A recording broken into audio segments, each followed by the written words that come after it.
আসসালামু আলাইকুম প্রিয় শিক্ষার্থীরা। আজকে আমি আলোচনা করব হিসাব বিজ্ঞান প্রথম পত্রের একটি টপিক, হিসাবের শ্রেণীবিভাগ। গত ভিডিওতে আমি জাবেদা সম্পর্কে আলোচনা করেছি। আজকে হিসাবের শ্রেণীবিভাগ নিয়ে আলোচনা করব। হিসাবের শ্রেণীবিভাগ হচ্ছে ব্যবসায়ে লেনদেন সংগঠিত হওয়ার পর প্রতিটি লেনদেনের সাথে জড়িত দুইটা হিসাব খাত চিহ্নিত করে উক্ত হিসাব খাত দুটি কোন শ্রেণীর তা আমাদেরকে নির্ণয় করতে হবে। আর এই হিসাব সমূহ সাধারণত কোনো ব্যক্তি বা প্রতিষ্ঠানের নামের ভিত্তিতে অথবা সম্পদের ভিত্তিতে অথবা দায়ের ভিত্তিতে বা আয় ব্যয়ের ভিত্তিতে শ্রেণী ভাগ করা হয়। বর্তমানে হিসাবের শ্রেণী বিভাগটাকে আমরা দুই ভাগে ভাগ করতে পারি। একটা হচ্ছে প্রচলিত বা সনাতন পদ্ধতি, একটিকে বলতে পারি আধুনিক পদ্ধতি বা সমীকরণ পদ্ধতি। এই দুইটি বিষয় নিয়ে আমি পরবর্তী স্লাইডে আলোচনা করব। আমরা স্ক্রিনে একটা উদাহরণ দেখতে পাচ্ছি। উদাহরণটি আমি আগে পড়ে নিই। উদাহরণটি হচ্ছে যেটা আমাকে করতে হবে, আমরা সবসময় যেটা করব, আগে উদ্দীপকটা না পড়ে আগে আমরা প্রশ্নটা পড়ব। প্রশ্নতে আগে কি বলছে আমরা দেখে নিব। তো প্রশ্নটা যদি আমরা বুঝতে পারি দেন উদ্দীপক পড়ব, তাহলে বুঝতে পারবো যে প্রশ্নর উদ্দীপকটি আমার করণীয় বা প্রশ্নের উত্তরের কোন জায়গায় লিখতে হবে। করণীয় হচ্ছে উপর্যুক্ত লেনদেনগুলো, মানে উপরে যে লেনদেনগুলো দেওয়া রয়েছে লেনদেনগুলোর সাথে জড়িত হিসাব খাত চিহ্নিত করো। আমরা হিসাব খাত চিহ্নিত করবো, মানে হিসাবের শ্রেণী বিভাগ বলছে এখানে। অথবা প্রশ্নটি এভাবে থাকতে পারে যে হিসাবের শ্রেণী বিভাগ করো, ওকে। অথবা প্রশ্ন থাকতে পারে, উল্লেখ করে দিতে পারে যে আমি কোন পদ্ধতিতে হিসাবের শ্রেণী বিভাগ করব, সনাতন পদ্ধতি, আধুনিক পদ্ধতি নাকি সমীকরণ পদ্ধতিতে। যদি প্রশ্নের মধ্যে কোনো পদ্ধতি উল্লেখ করা না থাকে তাহলে আমরা আধুনিক পদ্ধতিতে শ্রেণী বিভাগটা করব। তো প্রশ্নটা পড়ি যে জনাব নৌশানের ব্যবসায় 2024 সালে সংগঠিত কিছু লেনদেন নিচে দেওয়া হলো। আমরা দেখতে পাচ্ছি যে এপ্রিলের 1 তারিখ নগদে 50,000 টাকার ব্যবসা শুরু করেন। এপ্রিলের 2 তারিখ চেকে পণ্য বিক্রয় 10,000 টাকা। এপ্রিলের 3 তারিখ ধারে আসবাবপত্র ক্রয় 25,000 টাকা।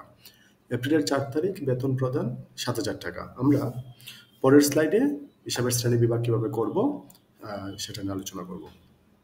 আমরা স্ক্রিনে দেখতে পাচ্ছি যে উপরে আমাদের প্রশ্নটি রয়েছে এবং সেখানে আমি নীল কালি দিয়ে মার্ক করেছি যে এই 4টা তারিখে আমার হিসাবের শ্রেণী বিভাগ করতে হবে, এবং করণীয় অংশে হিসাবের শ্রেণী বিভাগের দিকে লক্ষ্য করলে আমরা দেখব, লাল কালির অংশে লক্ষ্য করলে দেখব যে হিসাবের শ্রেণী বিভাগকে আমি আইডেন্টিফাই করে রেখেছি। তাহলে আমার প্রশ্ন আমি ধরে নিলাম এটা আমার প্রশ্নের খ নাম্বার প্রশ্ন। তাহলে খ নাম্বার প্রশ্নের উত্তর শুরু করার আগে আমি লিখে নিব যে কোন পদ্ধতিতে আমাকে অঙ্কটা করতে বলছে। আমি এই স্লাইডে একই সাথে 3টা পদ্ধতিতে অঙ্কটি করার বা বোঝানোর চেষ্টা করব।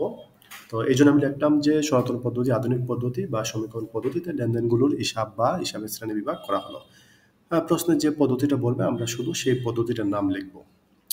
আমরা গড়টি দেখতে পাচ্ছি, সেটি হচ্ছে তারিখ, হিসাব খাত। এই দুইটা ফিক্সড, এই দুইটা সবসময় থাকবে, সেটা সনাতন হোক, আধুনিক হোক বা সমীকরণ পদ্ধতিতে যেটাই হোক।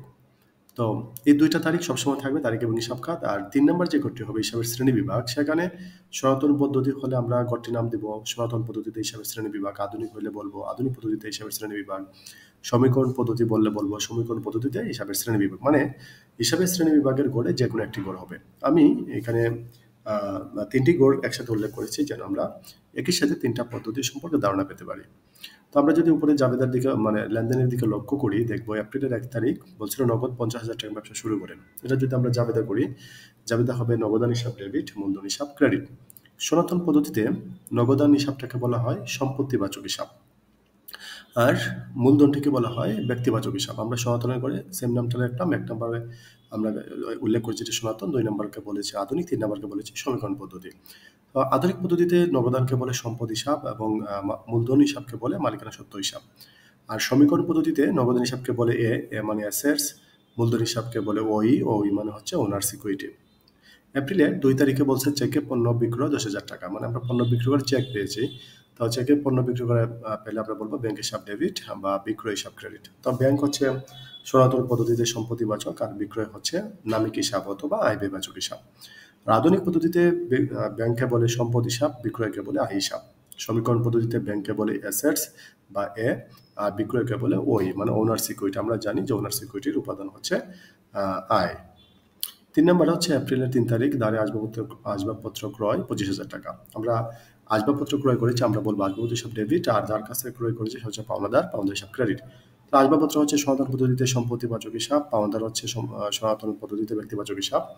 আধুনিক পদ্ধতিতে আসবাবপত্র সম্পদ হিসাব, পাওনাদার হচ্ছে দায় হিসাব। সমীকরণ পদ্ধতিতে আসবাবপত্র হচ্ছে এ, আর পাওনাদার হচ্ছে লাইবিলিটিস মানে হচ্ছে দায়।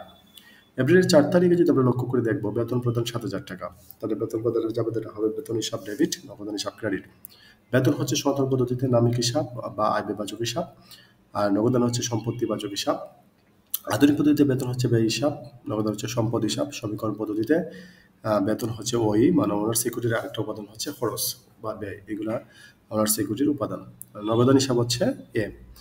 আমরা অনেক সময় পরীক্ষায় কনফিউজড হয়ে যায় যে সম্পত্তিবাচক বা সম্পদ কোনটা কোন সময় বসবে। সনাতন পদ্ধতিতে আমরা বলবো সম্পত্তিবাচক, আর আধুনিক পদ্ধতিতে আমরা বলবো সম্পদ।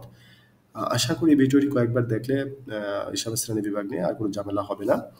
আর তোমাদের সুবিধার জন্য বা তোমাদের প্রশ্ন এই ভিডিওটি থেকে কতটুকু বুঝতে পেরেছো তার জন্য একটা প্রশ্ন আমাদের স্লাইডের একেবারে নিচের দিকে আমরা দেখতে পাচ্ছি যে পুরাতন আসবাবপত্র বিক্রয় করা হলো 80,000 টাকা। এই লেনদেনটি আমরা 3টা পদ্ধতিতে, সনাতন পদ্ধতিতে কি হবে, আধুনিক পদ্ধতিতে কি হবে, সনাতন পদ্ধতিতে কি হবে, 3টার উত্তর আশা করি তোমরা কমেন্টে জানাবে। আজকের মতো বিদায় নিচ্ছি, আবার অন্য কোনো ভিডিওতে অবশ্যই দেখা হবে। ধন্যবাদ।